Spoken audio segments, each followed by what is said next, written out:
the D.C., as you know.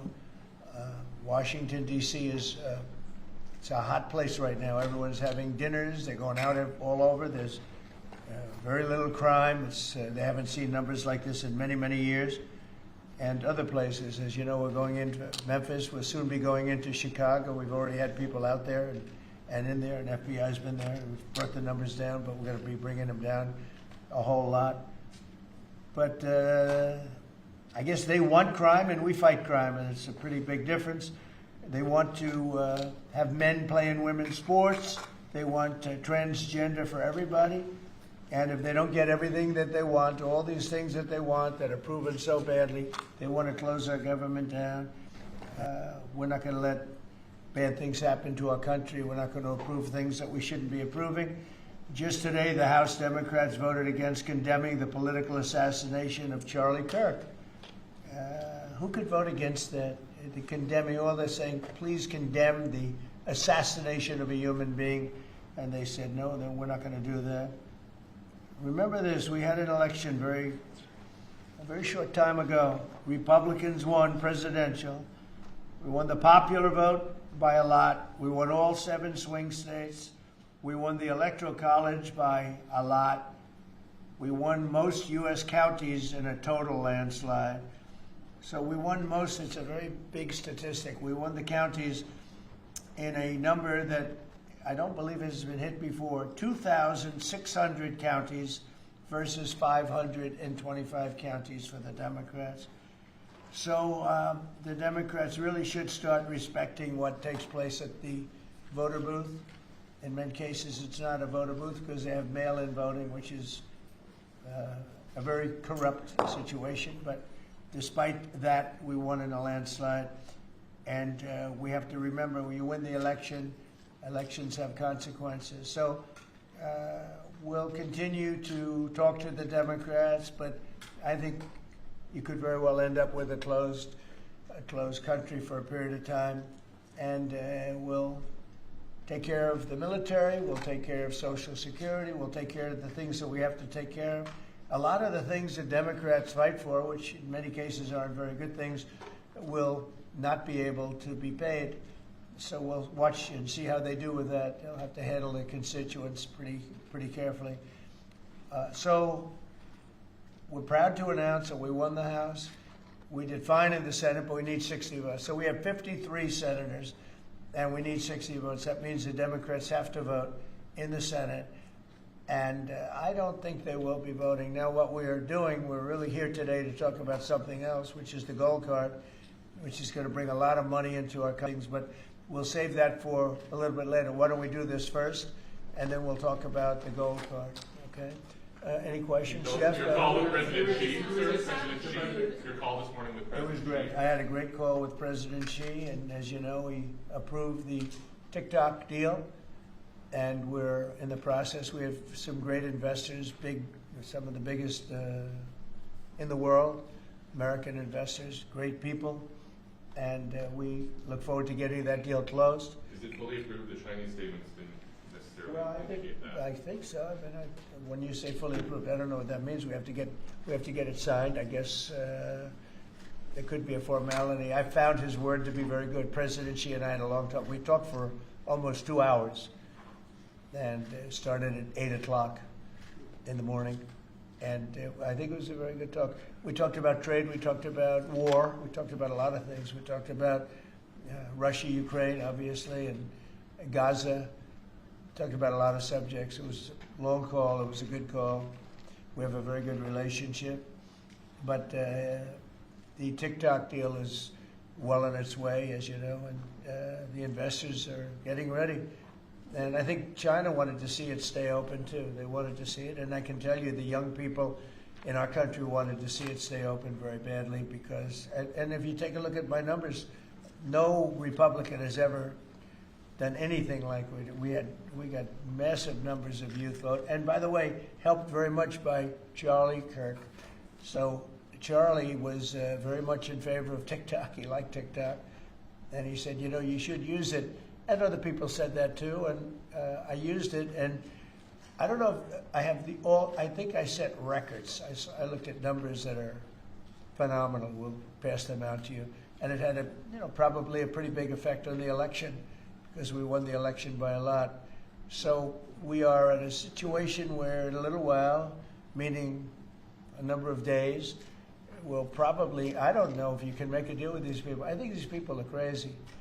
Again, anybody wants open borders and don't want to fight. They don't want to fight crime. They hate to fight crime. And in Chicago, last weekend, you had 11 people killed, murdered, and you had 28 shot. And those numbers have been pretty consistent all throughout a period of time, whether it was 4 people, 5 people, 6 people, 11 people, 12 people killed, murdered. And they don't want to spend money to fight crime. And it's not even much money, relatively speaking. It's very little. But we're going there anyway. It doesn't make any difference. We're going to Chicago. We're going to Memphis next.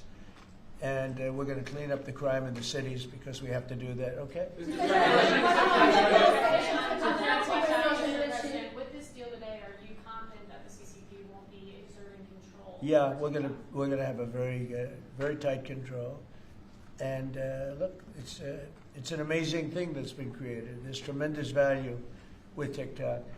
And I'm a little prejudiced because I frankly did so well on it. It got me numbers that nobody's ever even heard of before. So a lot of people want it. The young people of this country want it badly. The parents of those young people want it badly. And so we were able to work out a deal with China. And it's a very good deal for us. I hope it's a good deal for them. Would you be confident or would you accept a deal where China controls the algorithm of TikTok? Well, it's all being worked out. We're going to have very good control. We have these are American investors, all of them. And they all love our country. They're all very well-known people, very famous people, actually, financially. And they'll have control of it. Mr. And President, I want to thank President Xi because he was a gentleman. And we've just had a good relationship. And we wanted a lot of people in this country wanted to be open. And again, if it weren't open, maybe, I don't know. I think we won by so much it wouldn't have mattered. But we got a lot of votes. We got a lot of Republican votes from very young people. You go ahead, Jeff. Thank you, sir. Russian jets entered Estonia's airspace today for 12 minutes. Do you see that as a threat to NATO? Well, I'm going to have to look at it. They're going to be briefing me in a short while, so I'll let you know about it tonight or tomorrow. What's your take in general? Well, I don't love it. I don't love it when that happens. It could be big trouble, but I'll let you know later. They're going to brief me in about an hour. And a follow-up on Charlie Kirk. There's been a lot of talk about free speech this week. Do you see a difference between cancel culture and consequence culture? I mean, your question's a little trick question. I'm a very strong person for free speech. At the same time, when you have networks where I won an election, like in counties, I guess it's 2,600 to 525. That's called a landslide times 2. When you have that level of popularity or voter support, as I did in the last election, and yet 97 and 94%, different numbers. You see different numbers with different stats. But 97, 94, 95, 96% of the people are against me in the sense of the newscasts are against me. The stories are they said 97% bad. So they gave me 97. They'll take a great story and they'll make it bad. See, I think that's really illegal, personally. You can't have a free airwaves. You're getting free airwaves from the United States government, and you can't have that and say, and somebody that just won an election, and I had to go through this during the election. I think it's a miracle that I can win when 97% of the stories on the networks are bad, or whatever it may be, whether it's 89, it doesn't matter. It's a tremendous number. You know it, you report it all the time, and it changes. But when you have that kind of a negative reporting, fake negative reporting, when they take a great story and they make it into a bad story constantly, that's what they do. Look, 60 Minutes took Kamala's answer and they threw it out and they gave her a different answer so that she sounded competent. When things like that happen, George Slopadopoulos from your network, right? George Slopadopoulos had to pay $16 million to me because of what he said. And that's ABC. You had to pay more than that. Your network had to pay more than that. So I think it's very sad. But I think that reporting has to be at least accurate to an extent. Again, when somebody is given 97% of the stories are bad about a person, that's no longer free speech, that's no longer anything, that's just cheating. And they cheat.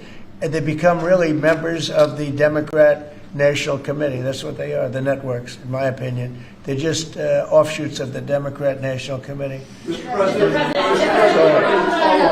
Go ahead. Liam Cosgrove with Zero Hedge. People are still anticipating who your pick for National Security Advisor will be. They're worried Marco Rubio is a little overworked, and one of the reported frontrunners is Michael Anton from the State Department. He's good. He's just authored the National Security Strategy. Also in the mix is Mike Flynn and Good. Steve Witkoff. Can you give us an indication? Well, they're all good. No, we'll make a decision soon. Okay. But we're doing very well. You know, I settled 7 wars, more than that, I think. But actually, we settled 7 wars. I have, we're working on Gaza. It's a tough one, but we'll get it done somehow. And we're also working with Russia and Ukraine. They hate each other so much, you wouldn't believe it.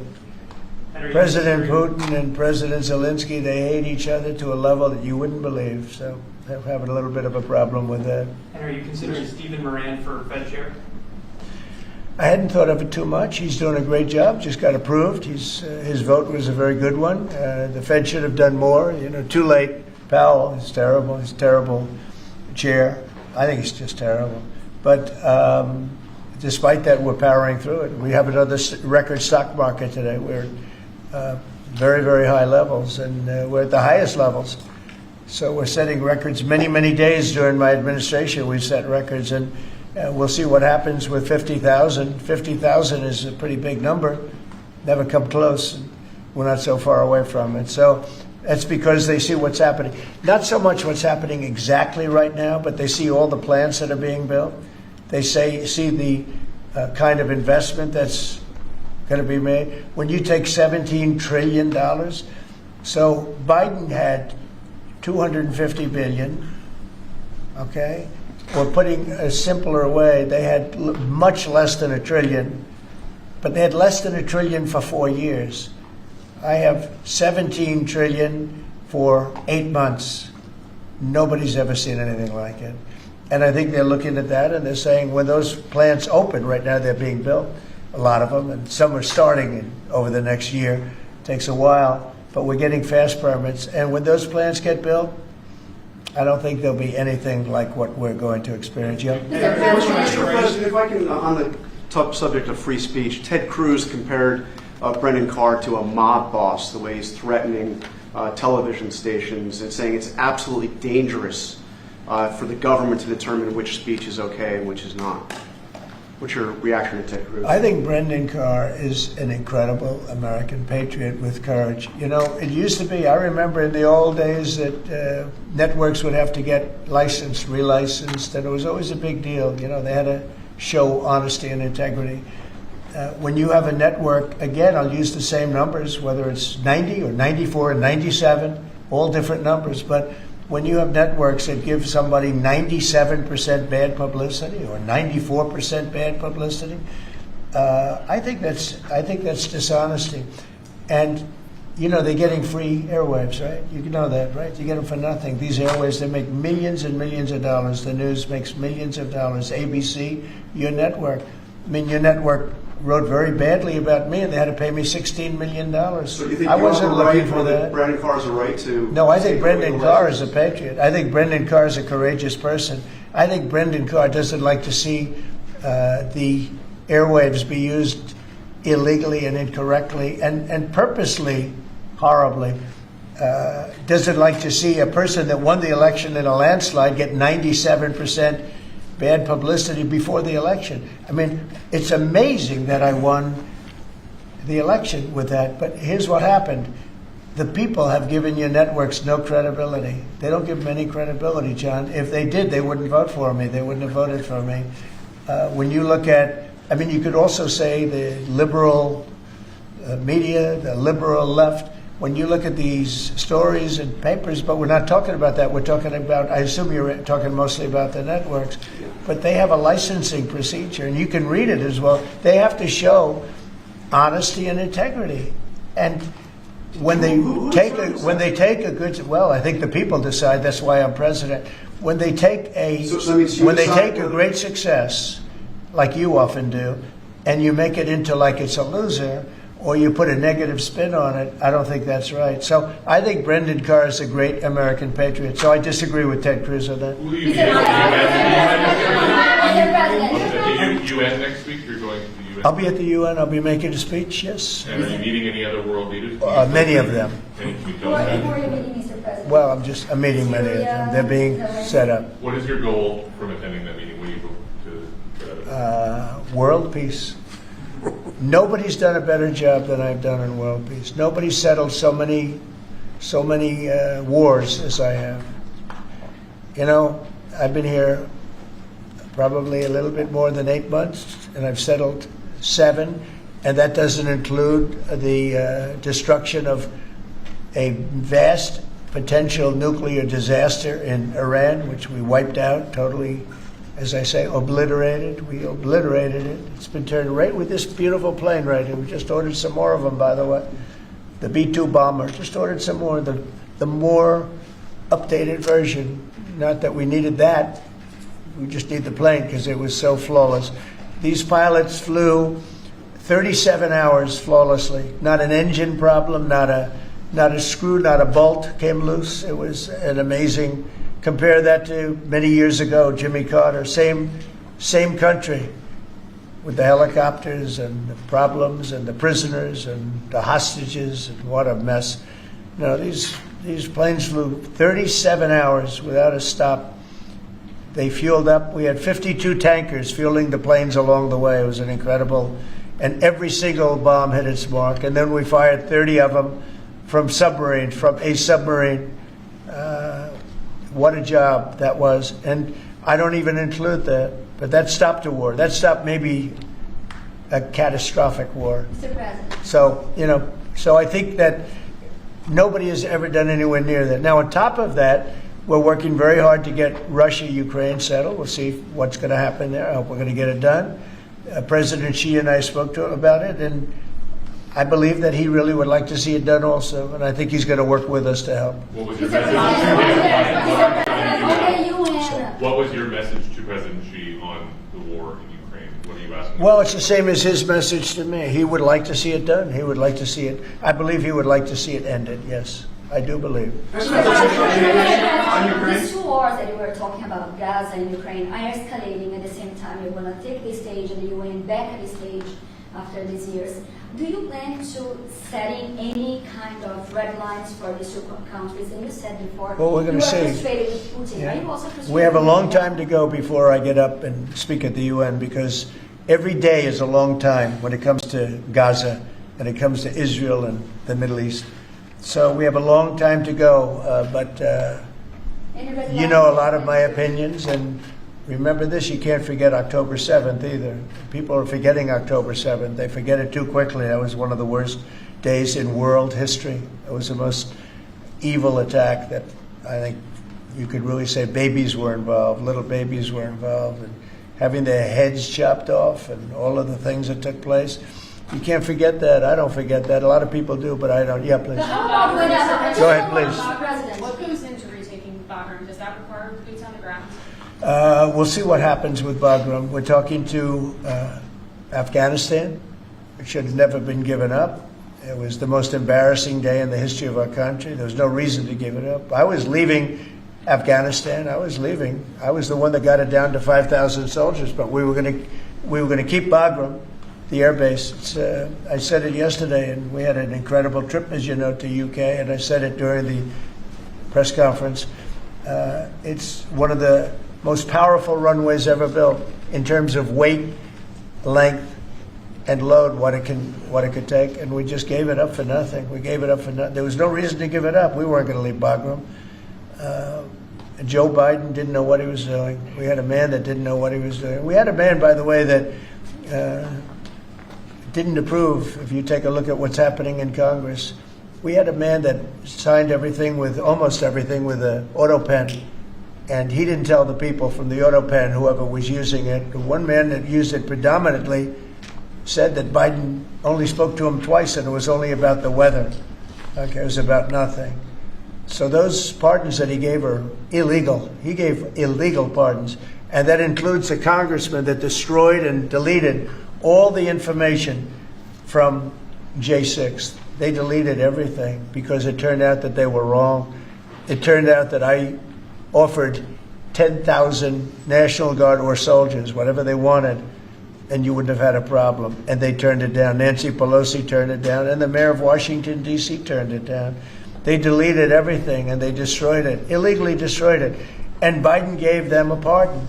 And Biden gave a lot of other people pardons that, frankly, would be in jail if it wasn't for those pardons. But those pardons now are illegal, according to just about everybody. What was she about to say? On Letitia James, are you disappointed that the U.S. Attorney for the Eastern District of Virginia has not prosecuted Letitia James? Do you intend to fire him? Well, we're going to see what happens. I am not following it very closely. It looks to me like she's very guilty of something, but I really don't know. I know that the U.S. Attorney from the Eastern District, or from that district in Virginia, that he was approved by 2 Democrat senators who, in my opinion, are among the worst. And when I learned that 2 senators, Democrats, because as you know, it's very hard with the blue slip, it's very hard for a Republican to get somebody approved if you have 1 senator that's a Democrat because of an old custom. It's not a law, it's a custom. It's a ridiculous custom. But if you have a Democrat senator, you have to get that senator to approve. Well, in this case, we had 2. When I saw that he got 2 senators, 2 gentlemen that are bad news as far as I'm concerned, when I saw that he got approved by those 2 men, I said, pull it, because he can't be any good. So you want him fired? You want him out?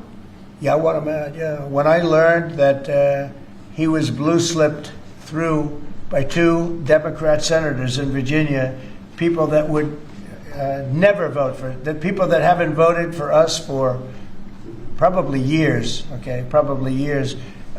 In my opinion, 2 bad guys. You know, they are Warner and Kane. 2 bad guys, bad senators too. They do a terrible job for the people of Virginia. But when I saw that he got approved by these 2 terrible people that haven't voted, they just don't vote no matter what it is. We could give them the greatest deal ever, and they still wouldn't vote. And they voted for this guy. And I have other people, judges, and I have U.S. attorneys from other states where I have the same situation, and they can't get approved. So when I learned that they voted for him, I said, I don't really want him. Okay. Mr. President, No, behind you, please. Have you seen the polling, the Gallup poll out of Ukraine that shows 23%, less than a quarter of Ukrainians actually support continuing the war against Putin? We saw the European leaders come here and try to say the world is united for the war effort, but Ukrainians have war fatigue themselves. Well, I don't blame them. Your thoughts on it? I don't blame them. It's a war that never should have started. It's a war that never would have happened. If I were president, that war never would have happened, ever. That's a disgrace that war happened. And they're losing anywhere from 5,000 to 8,000 people a week on that war, which is the worst since the Second World War. That's a war that should have never happened. And if you consider Would have never happened. And it didn't happen for 4 years. When I was here, it didn't happen. Go ahead. Have you considered cutting funding, even promises made by the Biden administration? Well, we're not spending any money on the war. You know, we're being paid for everything we said. Unlike Biden, he gave them $350 billion. And it was shocking. We're not spending any money on the war. The war is being funded by NATO. NATO is buying our equipment. In fact, I don't want to make money on that war. I don't want to, but we are actually making money on that war because they're buying our equipment, as you know. But NATO, as you know, and very important, is funding the entire thing. They're paying for the missiles, for the tanks. They're paying for anything that's sent over there. It goes to NATO, and then NATO does what they want with it. In this case, I guess they give it to Ukraine. It's a very sad war. It's a war that never should have happened. Mr. President. Go ahead, please. TikTok, could you tell me, is the U.S. government going to take a board seat in the company, and will the U.S. government A what? get a board seat within the company? Well, we're going to announce it. Are you talking about TikTok? Yes, Yeah, TikTok. we're going to announce it. But it's a great deal for our country. It's a great deal for all of the young people in the country that wanted it, and people generally. I was happy with it. Look, I wasn't a fan of TikTok, and then I got to use it, and I became a fan, and it helped me win the election in a landslide. So I think that it's a deal that's going to be great. And it's also controlled by very powerful and very substantial American people. By the way, all American people. Yeah, please, behind. Go ahead, please. Mr. President, question from Newsmax. Last year, before you took office, there was an estimated 6.8 million men not actively seeking work of prime working age. So if you and Secretary Lutnick could talk about the efforts your administration is taking to help our American gentlemen get back to work. Yeah, well, what we're doing is they're building plants all over the United States, and frankly, because of tariffs, we're taking in trillions of dollars. And countries that have ripped us off for years, and everyone knows this, countries that have ripped us off for years, like nobody's ever been ripped off before, they're now having to pay up. They're paying a lot of money to America, and we're reducing taxes with that money, and we're doing things that we were never able to do before. So it's you're going to have a lot of jobs. The jobs are being created right now, and the tariffs are protecting our country. And we didn't use, tariffs were used against us, but we didn't use them against others. But we're really better at it than anybody else, and we will have taken in trillions of dollars. Nobody's ever seen anything. Even people that were against the tariffs, now they see the way they're working. And by the way, with no inflation, with no problem, we're just building up cash, and we're using that cash to reduce taxes, reduce debt, and other things. It's a great thing to watch. And your honest reporters are saying they've never seen anything like what's happening. Our country is becoming very rich again only because of tariffs. If we didn't have it, if I didn't get elected, this country it was a dead country. Look, we were a dead country a year ago, and now we're the most successful, most vibrant country anywhere in the world. Hello, Sean.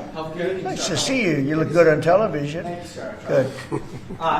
Tonight, in a few minutes, Steve Bannon will appear on my show. Good. He floats the idea that you should dual hat Secretary of Treasury Scott Bessent, not only as Treasury Secretary, but as interim Fed chair. Would you be willing to entertain that?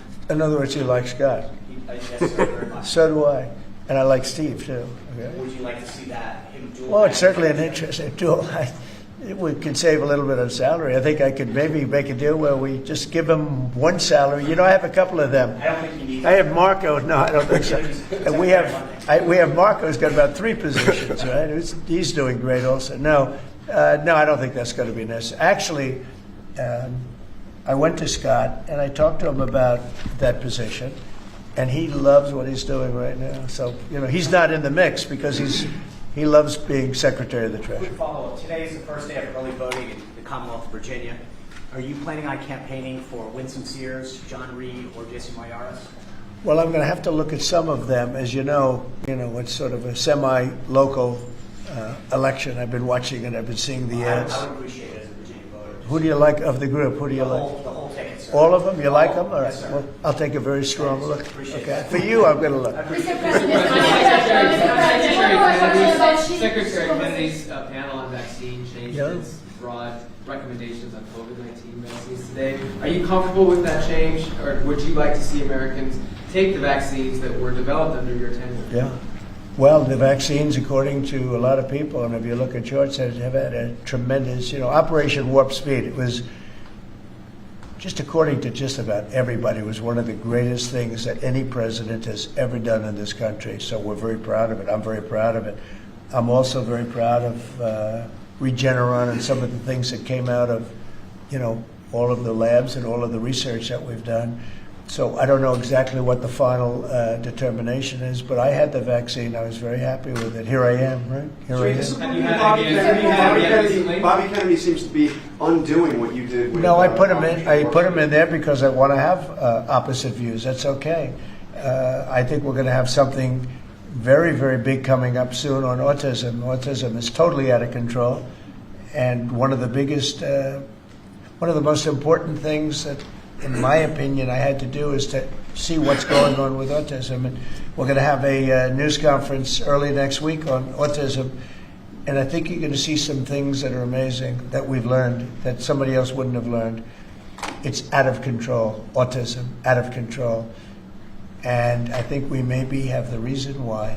But is Bobby Kennedy going too far and unwinding Well, I don't know. vaccines? He's saying for older people. Vaccine? Yeah, he's saying for older people. A lot of people agree with that. And but I can tell you this: Operation Warp Speed, one of the greatest things a president has ever done for this country. And you can say the world, because when we came up with that vaccine, the whole world opened up.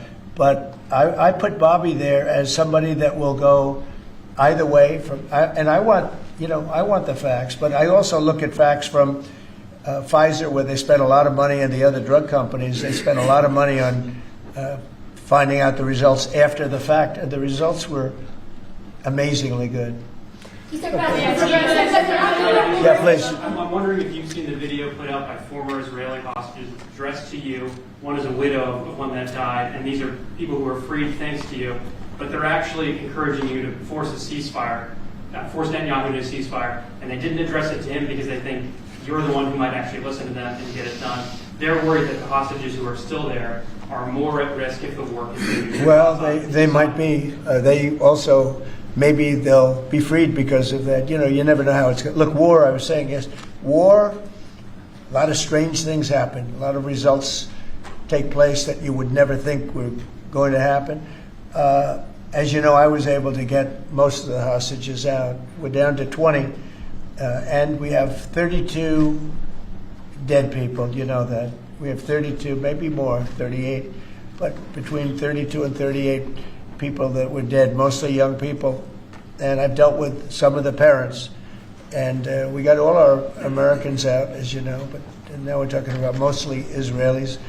But I dealt with parents, I spoke to parents, and they want the body of their son, I believe in almost all cases sons, but they want the body of their cherished, beautiful son. They want the body back as much as though he were alive. It's so sad to see. But I've dealt with the mothers and fathers. Please, sir, please, the body of my son. They know he's dead, and they just want him back. They want him back as much as though he's alive. I mean, it's very terrible. And you know, we have very close to 40 bodies that are included in the whole thing. But we have 20, probably 20 that are living. It might be a little bit less because a couple of things. Look, young people don't die, okay? They just don't die. They can take a lot, but a lot of people died in these horrible tunnels. They're mostly in the tunnels. I know a lot about it. I got them out. But I always said the last 20, when you get down to the last 10 or 20, it's going to be very tough. It's a nasty situation. You can't forget October 7th, but it's a nasty situation, terrible. It's a Mr. terrible President, on thing. Gaza, the UN concluded this week that Israel committed genocide in Gaza. What are your thoughts on that? Well, I haven't seen that. I'm looking at it, but did anybody commit genocide on October 7th? What do you think about that? That was genocide at the highest level. That was murder, genocide, you can call it whatever you want. But little babies were chopped in half. And in Gaza? Arms were cut off people. Heads were cut off people.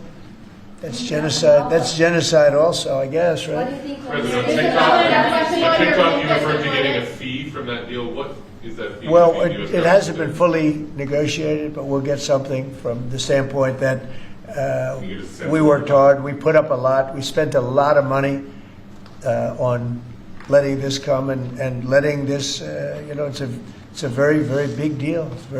It's a very powerful deal, and the United States really. I see it. I mean, people were saying, save TikTok, save TikTok. So many people.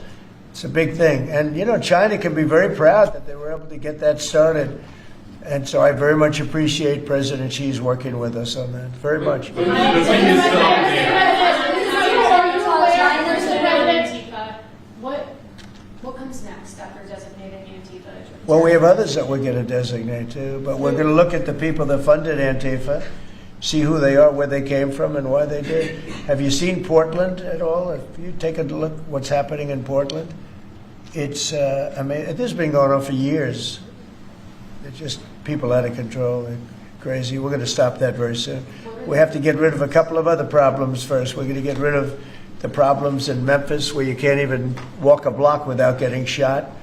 We're going to get rid of the problems in Chicago. Chicago's a great city and we have to save it. We have to save it. I told you I had the head of the Union Pacific Railroad in my office and I said, so what do you think? You go to every city, you have railroads in you are the biggest railroad, beautiful railroad, he's a great guy. I said, what do you think? He said, sir, save Chicago. Don't let it go down. Save it. The way he said it was so meaningful to me. It was like terrible. In a way, it was terrible. Save Chicago. You know, who would ever think that we'd be sitting here talking about saving Chicago? Chicago's a great city. They have a terrible mayor. Terrible. He's at like 5% approval rating. He's an incompetent person. They have an incompetent governor, in my opinion. He's incompetent. 11 people get shot, and he says crime isn't a good shot. I mean, they're losing 4, 5, 6 people a week, getting killed by bullets, by knives. And then he says how wonderful it is, Chicago. So, well, it might be wonderful for him. I think they're afraid. Look, he's not a stupid guy.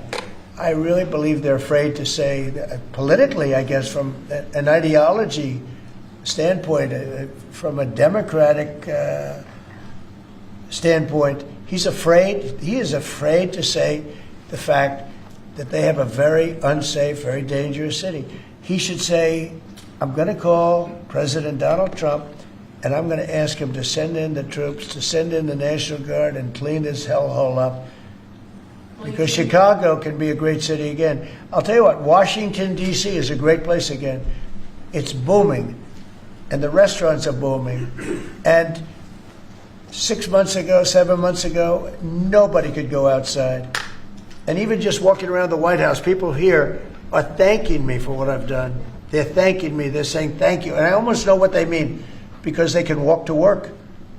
And even when they took Uber and they took other forms of transportation, they felt unsafe because the car was hijacked while they're in there. They take a car and it's being hijacked as they get into the car. And they did that for safety. And now we have a safe place. You know, we've taken 1,500 people out of career criminals have been taken out of Washington, D.C. And we weren't very nice about it. Do you know? Mr. President,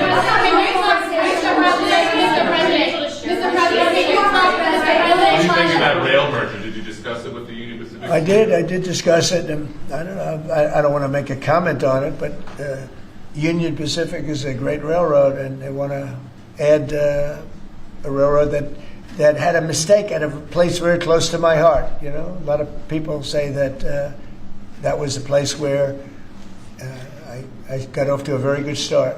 It was a rough thing that happened. Well, they're trying to buy that railroad that had the problem, and it sounds good to me, to be honest with you. Sounds good to me. I'm a very big fan of the head of the railroad, the head of the Union Pacific. He started as a very low on the totem pole, started his job very low and became the chairman of the company over a 45-year period. But I asked him about different cities. He said, St. Louis is tough. He sort of stops at many of them. New Orleans. We have to save New Orleans. Mr. President, when are you going to get We're going to be going into New York, too. Yeah. Mr. President, and we're going to be going in quiet. You're really obnoxious. I'm not obnoxious, but I'm trying to ask you, what about your plans You are for really Memphis? obnoxious. I'm not obnoxious, but I Okay. am asking, what are your Okay. plans for Memphis? Many people I'm not going to talk to you until I call on you. Shut up, So, bitch! who else? Yeah, go ahead. Yeah, I just want to sell this free speech question because you said that you restored free speech in America. Yeah. Is that free speech including for people who are harshly critical of you, for your political opponents, for people who say things you don't like? I've become immune treat to you it. unfairly? I've become immune to it. There's never been a person that's had more unfair publicity than me, and that's why your network paid me $15 million, or $16 million, I believe, to be exact, George Slopadopoulos, and that's why CBS paid me a lot of money too. And that's why I sued the New York Times 2 days ago for a lot of money. Judge Because just- I'm winning. I mean, I'm winning the cases. And the reason I'm winning is because you're guilty, John. You're guilty. ABC is a terrible network, a very unfair network, and you should be ashamed of yourself. NBC is equally bad. I don't know who's worse. I think they're equally bad. And, you know, for you to stand there and act so innocent and ask me a question like that. But look, you paid a big price because you were dishonest, John. The reason I won that lawsuit was because you were dishonest. You were proven to be dishonest. And so you can't sit back and just say, oh, well, what do you think? You know, like you're some wonderful person. You're not a wonderful person. Frankly, you're a terrible reporter. You know it, and so do I. Okay, here's what we're going to do. Here's what we're going to do. We're going to talk about something that's going to reduce our taxes greatly. That's going to hopefully bring some great people into our country. You know, as you know, right now nobody's coming in because we've succeeded in closing. We've closed the border very successfully. I think you will agree. We had nobody come in for the last few months. I mean, it was actually said zero. Even I can't believe zero, but the numbers are put out by very impartial people or people that have a tendency to be on the left. And they actually said for the last 3 months, nobody came in. We have a very strong border. It's a closed border. People are coming into our country, but they're coming in legally. It's a beautiful thing to watch. But we are doing something where rather than coming into the border, 25 million people came into our country during Biden. One of the saddest things. The worst thing, look, he was horrible in inflation. He was horrible in just about everything you could be. I don't think he was good on. He wasn't even fair on anything. It was a horrible administration. He was the worst president in the history of our country, and we have to mop it up. The hardest thing that we have to do is to get rid of the criminals that he allowed into our country from prisons, from mental institutions, gang members, drug dealers. And we're getting them out, and we're getting them out fast, and we're making America safe again. Great again, but we're making America safe again. And it's an honor to do it. But this is an unforced error. What they've done is just an unforced error. So I'm going to ask Howard to speak. Howard's done a fantastic job, as you know, Secretary of Commerce. And I'm going to ask Howard and Will, could you just give a quick description of what we're doing and what we're signing, etc.? And yes, sir. I will do that. Go ahead. We have 2 items for your attention today, sir. A major focus of your administration has been shifting the conversation and shifting the policy dynamics around the issue of immigration, closing the border, preventing illegal immigration, but also, as is the case with the executive order in front of you, opening new pathways for truly extraordinary people to come contribute to America instead of taking away from it.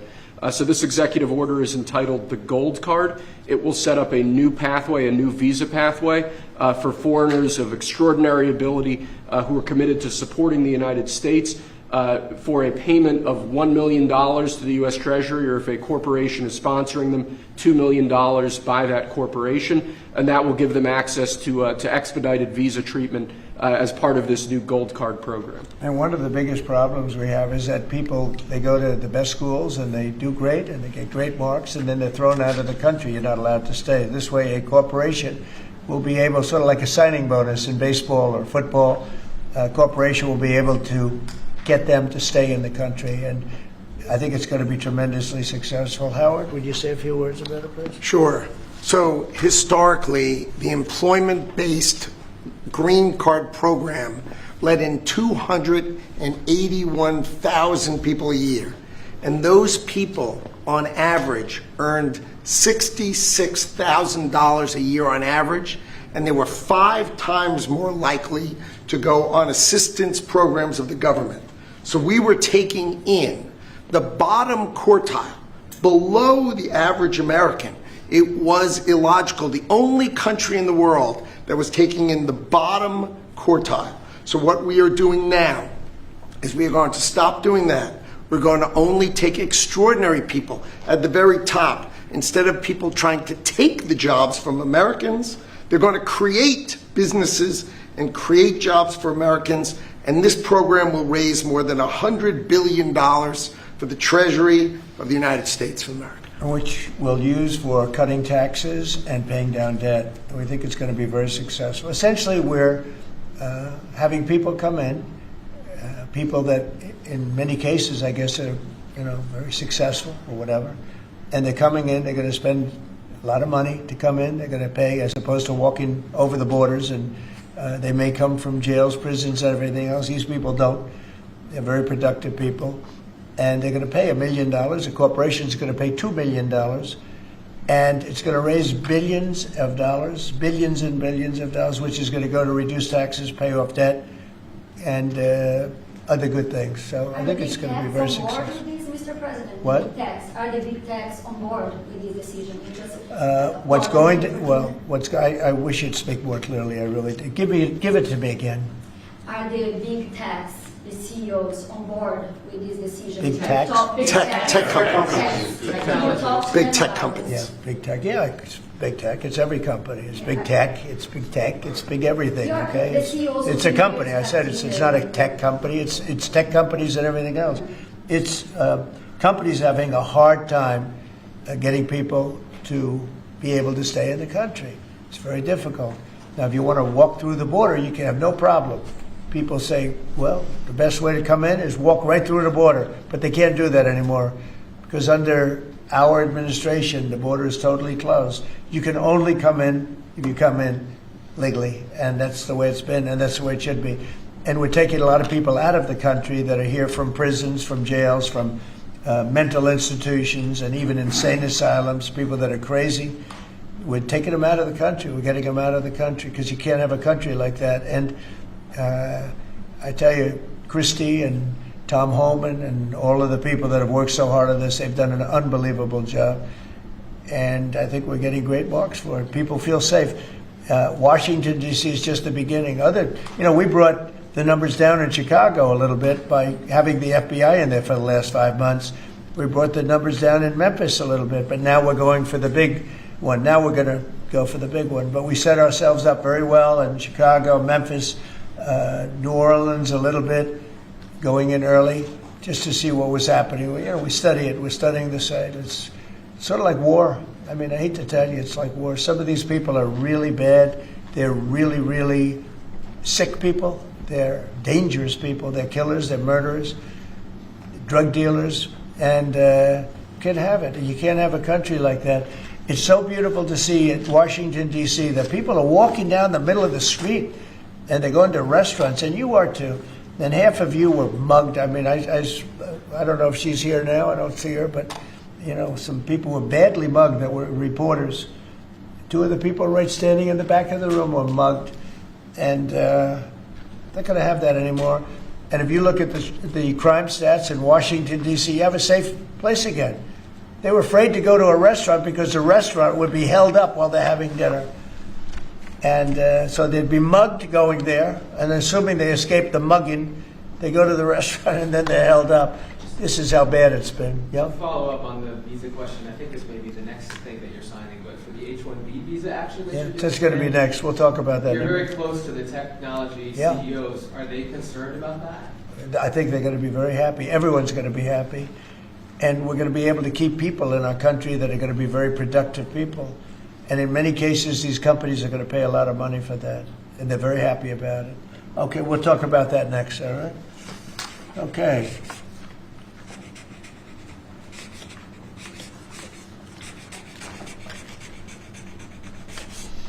My friend, why don't you keep that, okay? Thank you. You've done such a good job. Okay. It's phase 1. John, are you happy? Take. Okay, let's go. Thank you, Mr. President. One of the most abused visa systems in our current immigration system has been the H-1B non-immigrant visa program. This is supposed to allow highly skilled laborers who work in fields that Americans don't work in to come into the United States of America. What this proclamation will do is raise the fee that companies pay to sponsor H-1B applicants to $100,000. This will ensure that the people they're bringing in are actually very highly skilled and that they're not replaceable by American workers. So it'll protect American workers but ensure that companies have a pathway to hire truly extraordinary people and bring them to the United States We to need work. workers. We need workers. We need great workers. And this pretty much ensures that that's what's going to happen. I think, Sean, do you agree with that? Well, they're $100,000 per year. So the whole idea is no more will these big tech companies or other big companies train foreign workers. They have to pay the government $100,000, then they have to pay the employee. So it's just not economic. If you're going to train somebody, you're going to train one of the recent graduates from one of the great universities across our land. Train Americans, stop bringing in people to take our jobs. That's the policy here. $100,000 a year for H-1B visas, and all of the big companies are on board. We've spoken to them about the gold card. They and love this. it. They love it. They really love it. They need it. Go ahead, Sean. Mr. President, it seems like there's two categories of visa programs. The H-1B, that a lot of people believe take American jobs, and then the gold card and programs like EB-5 that add value and jobs to America. Is that sort of how you look at the visa program? Well, ideally, look, if somebody's got the people, they're not going to want to spend $100,000 as an example in your second category. So it's not taking jobs. And we need certain jobs. We need certain skill jobs that we don't have. But they won't be taking jobs because, ideally the people aren't going to want to, they're not going to have. Investing in America. Right, that's right. So that's what I'm asking. They're really investing It seems in like America. you have two categories. One, the Secretary left the gold card and EB-5 that create jobs, add investment, and there's other ones that seem to take, whether it's a J1 and O or an H-1B that take U.S. jobs. Yeah, it's pretty correct. I would say that's a correct assessment. But the main thing is we're going to have great people coming in, and they're going to be paying.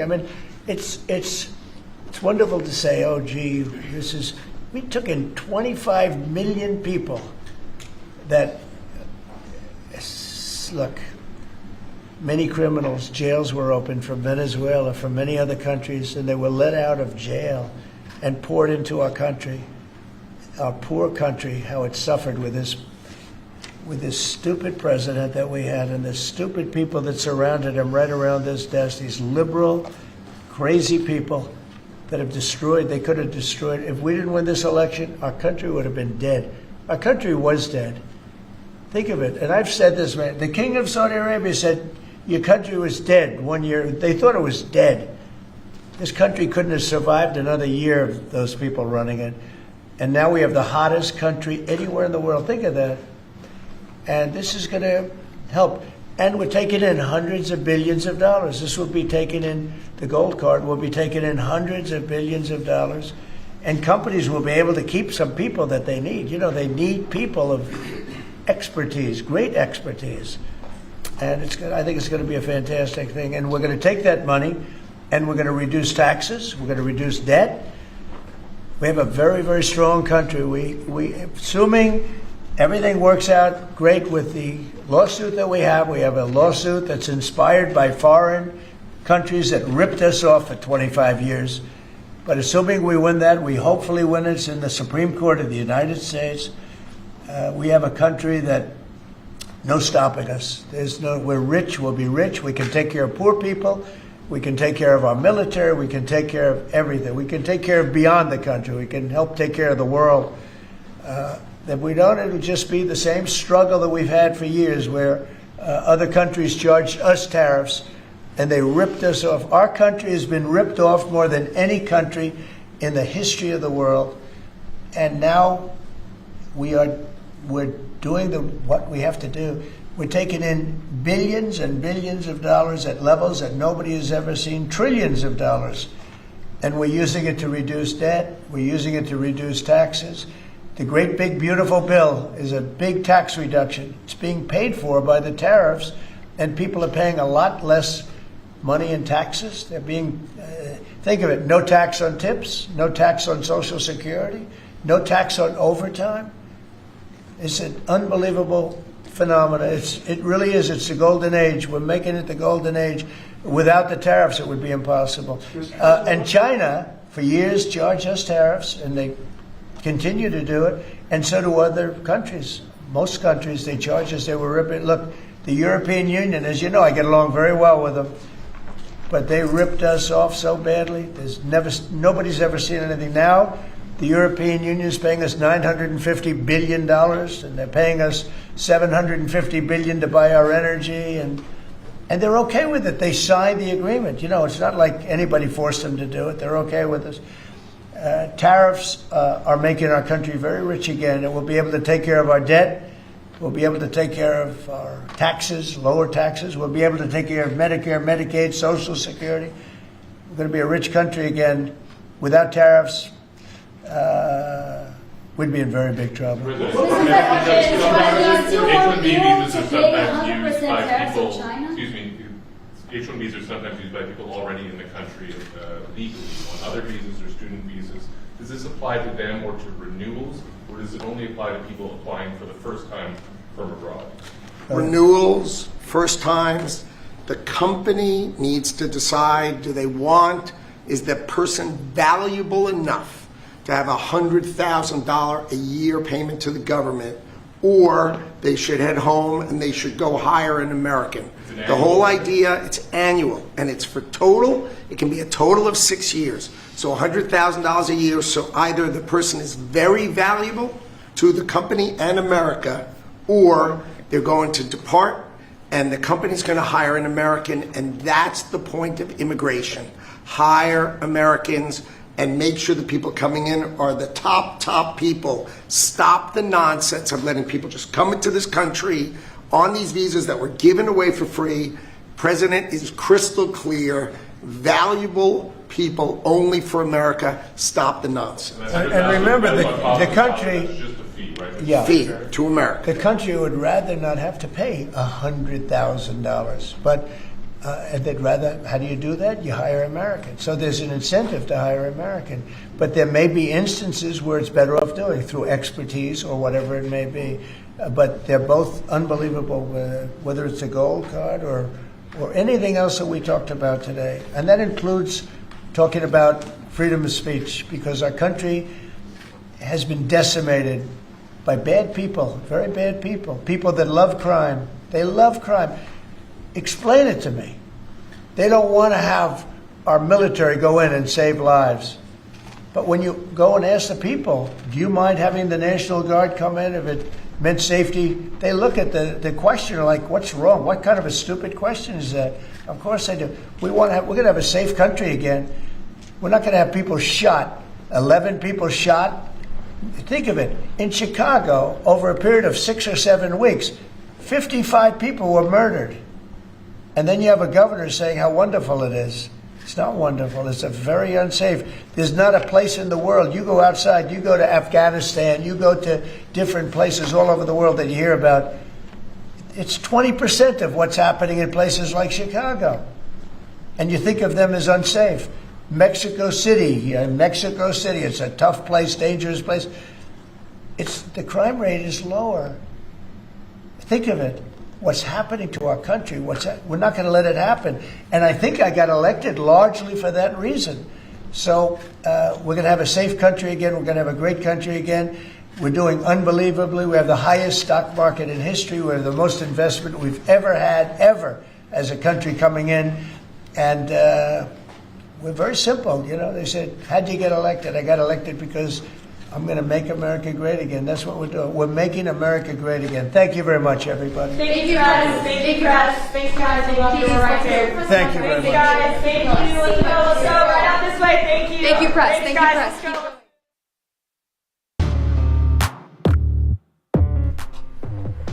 go. All right. Well, that is President Trump there. I'm going to grab this Linktree link really quick. I'm going to drop it on the chats, and we are going to wrap this up. We'll be live again shortly with Coffee with Hooligans. So I don't have the schedule together quite yet. Just a moment here.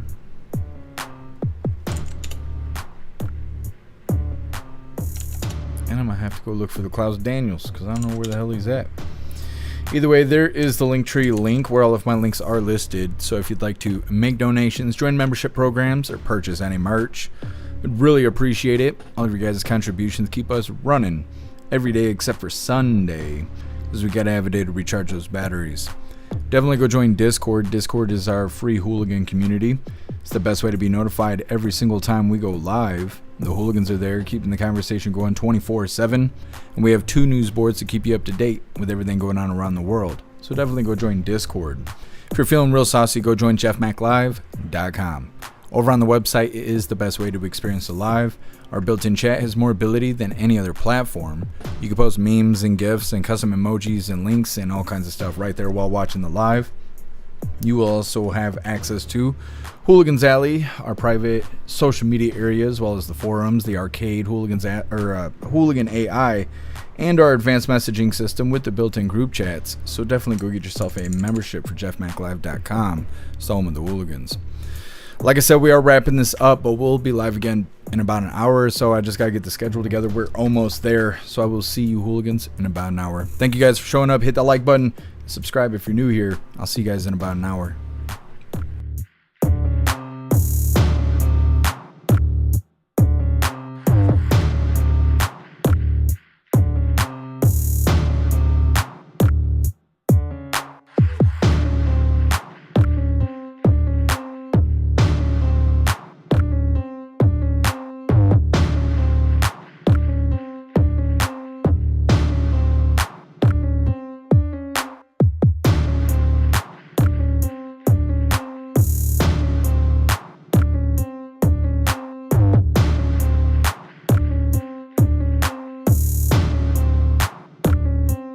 Thank you so much, Patriot Dad, for that $5 donation over on Rumble. You're a badass, Patriot Dad. Thank you so much for the support.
Jeff.